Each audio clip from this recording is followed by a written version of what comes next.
Good morning, dear students. How are you? Hope you all are fine. Today we will do a new chapter, Admission of a Partner. Admission of a Partner क्या case है? Last आपने complete किया है Change in profit sharing ratio among the existing partner. Now we will start admission of a partner.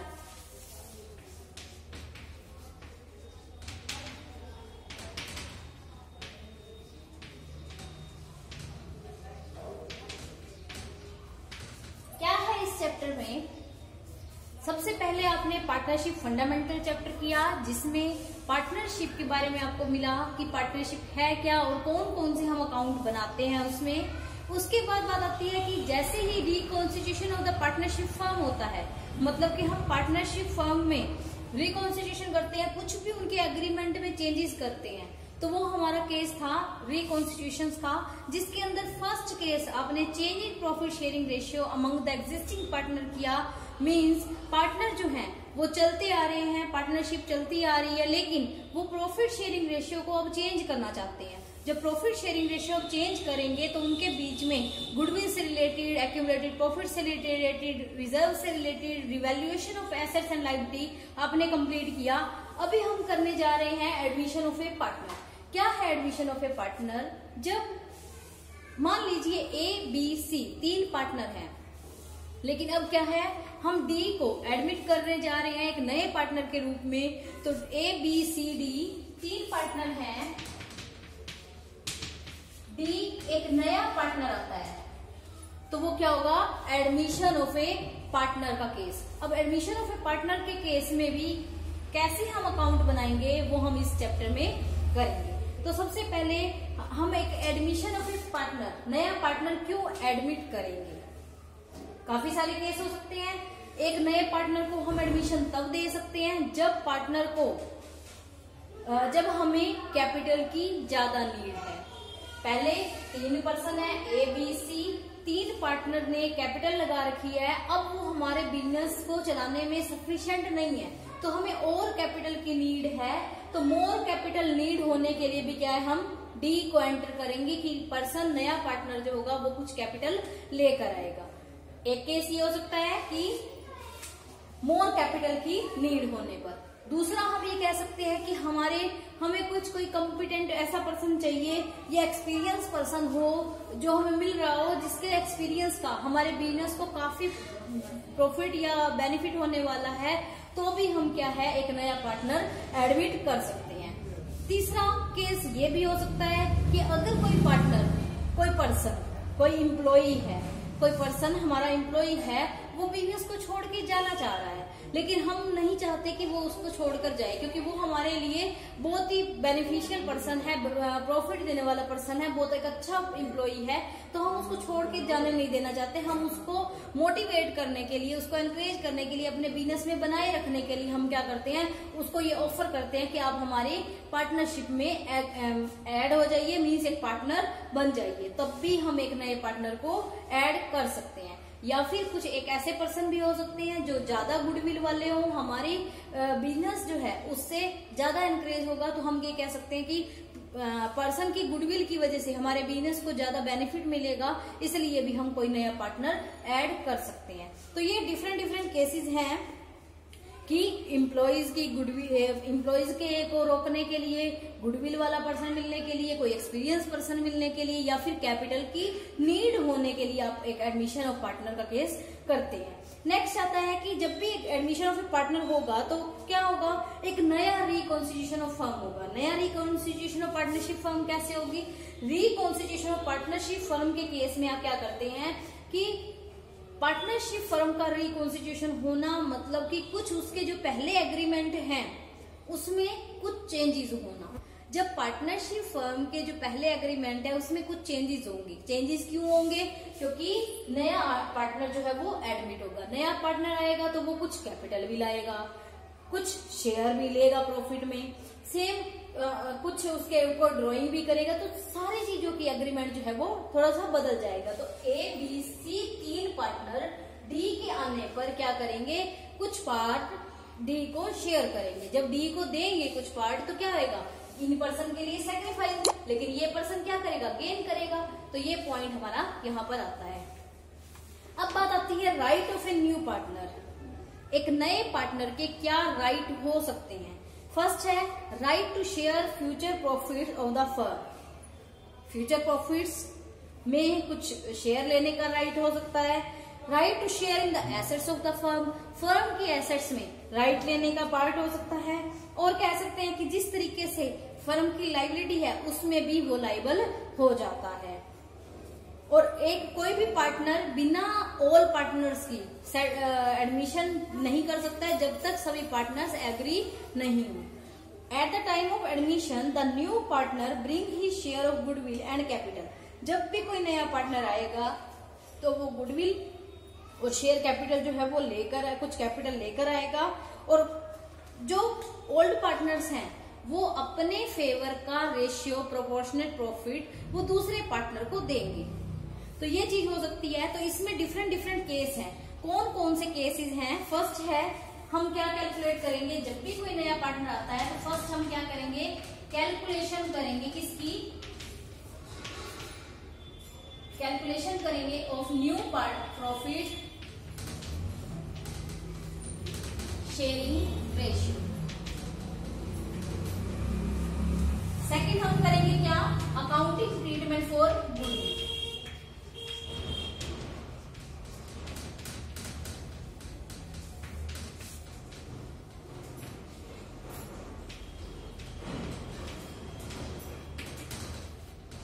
Third हम क्या करेंगे, accounting treatment of revaluation.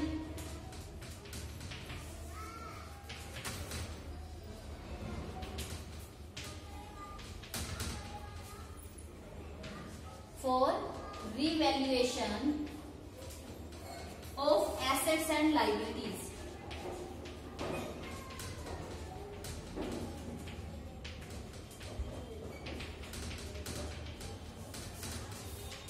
Fourth, हम reserve and accumulated profits के लिए भी ट्रीटमेंट करेंगे।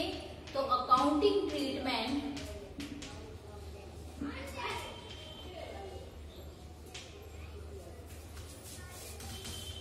for accumulated profits and reserve। जो भी हमारे रिजर्व हैं, जो अभी तक डिस्ट्रीब्यूट नहीं हुए हैं, उनको करने के लिए भी क्या हम करेंगे, डिस्ट्रीब्यूट करने के लिए ये करेंगे। नेक्स्ट है adjustment of the capital, adjustment of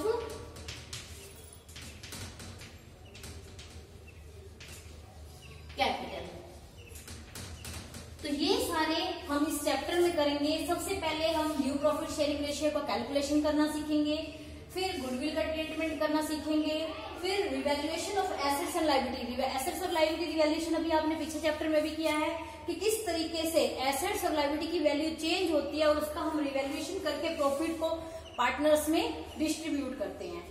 next हमारा आता है एक्यूमुलेटेड प्रॉफिट्स और रिजर्व। जो हमारे प्रॉफिट्स अभी तक हमने डिस्ट्रीब्यूट नहीं करे हैं, रिजर्व के रूप में रखे हुए थे, तो वो भी हम क्या करते हैं, अब डिस्ट्रीब्यूट कर देते हैं। उसके बाद adjustment of capital of a new partner on the basis of new profit sharing ratio. तो ये सारे टॉपिक्स जो है हम इस चैप्टर में करेंगे। तो फर्स्ट हमारा आता है accounting new profit sharing ratio. क्या है ये accounting for new profit sharing ratio. Calculation of new profit sharing ratio. When a new partner is admitted he acquire his share of profit from the old partner. जब भी कोई नया partner enter करता है, जब भी कोई नया पार्टनर एंटर करता है पार्टनरशिप में, तो वो क्या करेगा, अपना शेयर जो है किसी अदर पार्टनर से लेगा। मींस पहले जो था वो पार्टनर्स की प्रॉफिट जो है वो डिस्ट्रीब्यूट कर रहे थे रिमेनिंग पार्टनर्स। अब नया पार्टनर आने पर नए पार्टनर को कुछ शेयर मिलेगा, तो ही acquire his share of profit from the old partners. This reduce the old partner share of profit and the calculation of new profit sharing ratio become necessary। वो कहते हैं कि जब नया कोई पार्टनर आएगा तो ओल्ड पार्टनर अपना शेयर किसी दूसरे को देंगे तो उनका शेयर पीछे कम हो जाएगा और इससे हमको क्या करना होगा, new profit sharing ratio calculate करना पड़ेगा। तो यहाँ पर when only the ratio of the new partner is given in the question, अगर आपको न्यू पार्टनर रेशियो जो है गिवन है क्वेश्चन में और ओल्ड पार्टनर के रेशियो भी गिवन है कि वो क्या था, तो उसके अकॉर्डिंग हम कैसे कैलकुलेट करेंगे देखेंगे। यहाँ इलस्ट्रेशन फर्स्ट हम यहाँ करने जा रहे हैं। इलस्ट्रेशन फर्स्ट हम यहाँ करेंगे। क्या है इसमें, ए बी सी, 3 पार्टनर हैं, ए बी सी, 3:2:1 में डिवाइड करते हैं। उनका रेशियो जो है वो 3/6, 2/6 और 1/6 है। डी जो है एडमिट हो रहा है नए पार्टनर में और वो कितने शेयर के लिए आ रहा है, 1/6 के लिए। अब देखो आपको इसके अलावा क्वेश्चन में कुछ भी नहीं बोला है, बस आपको ये बोला है कि new profit sharing ratio calculate करना है। Person ABC old partner given है, उनका रेशियो गिवन है, नया पार्टनर आया उसका रेशियो गिवन है कि वो इतने शेयर के लिए आया। अब आपको क्या करना है, new profit sharing ratio calculate करना है। हम लेट करते हैं, अज्यूम करते हैं कि टोटल प्रॉफिट हमारे बिजनेस का होता है 1। क्या होता है, 1। अब जो नया पार्टनर आया है उन्होंने कुछ नहीं कहा कि एबीसी का कोई चेंज हुआ, मीन्स इसको इतना पार्ट देने के बाद जो बचेगा वो इसका है। मान लीजिए मैं कहती हूँ मेरे पास 100 रुपए हैं, 20 रुपए मुझे डी को देने हैं, तो मेरे पास क्या है, 80 रुपीज है। तो 80 रुपीज किस रेशियो में दूंगी, जिस रेशियो में पहले थे। सेम यही चीज यहाँ होने वाली है कि टोटल प्रॉफिट जो हमारा है वो 1 है और डी कितने के लिए आ रहा है, डी का शेयर क्या है, डी का शेयर है 1/6। अब मैं क्या कहती हूँ, रिमेनिंग शेयर क्या है, जो बचा हुआ है वो कितना है, रिमेनिंग शेयर है हमारा है क्या, 1 - 1/6। एलसीएम लिया, 6 किया, 6 - 1 किया = 5/6। अब देखो ये हमारा रिमेनिंग शेयर है। अब इस पार्ट को कौन कौन लेगा, तीनों पर्सन लेंगे। 5/6 को ए भी लेगा, बी भी लेगा और सी भी लेगा। किस रेशियो में लेंगे, अपने रेशियो में 3/6 में। 5/6 का 3/6 पार्ट ये ले लेगा, 5/6 का 2/6 पार्ट बी ले लेगा एंड 5/6 का 1/6 पार्ट सी ले लेगा। तो यहाँ पर हम कहते हैं कि 15/36, 10/36 एंड 5/36 ये पार्ट जो है ये ले लेंगे। अब इन्होंने 15 ले लिया, 10 ले लिया, 5 ले लिया और 6 उसका 1/6 था। हम इक्वल करने के लिए क्या करेंगे, 1/6 को इक्वल करने के लिए हम क्या करेंगे, एलसीएम ले लेंगे।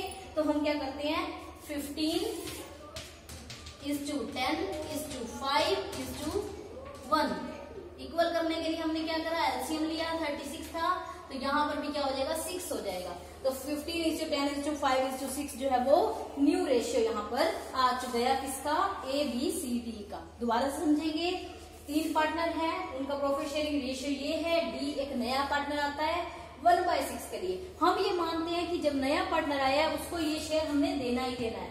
हम एज्यूम करते हैं टोटल प्रॉफिट 1, डी का शेयर डी को दे दिया 1/6, रिमेनिंग शेयर क्या है 1 - 1/6, 5/6। 5/6 को हम क्या करेंगे, तीनों पार्टनर में, मतलब जो बचा हुआ शेयर है 5/6 उसको 3 पार्टनर बांटेंगे। किस रेशियो में, जो उनका पहले था, क्योंकि क्वेश्चन में कुछ नया गिवन नहीं है। तो 3:2:1 में हम न्यू प्रॉफिट डिवाइड कर देंगे। तो कर दिया हमने। यहाँ करने पर क्या हुआ, 15, 10 और 5 हुआ। ये 1/6 था, इसको इक्वल करने के लिए हमने क्या किया, एलसीएम लिया, 6/36 बन गया। तो ये हमारा 15 = 10 = 5 = 6 जो है वो न्यू प्रॉफिट शेयरिंग रेशियो हुआ। इसी तरह से नेक्स्ट क्वेश्चन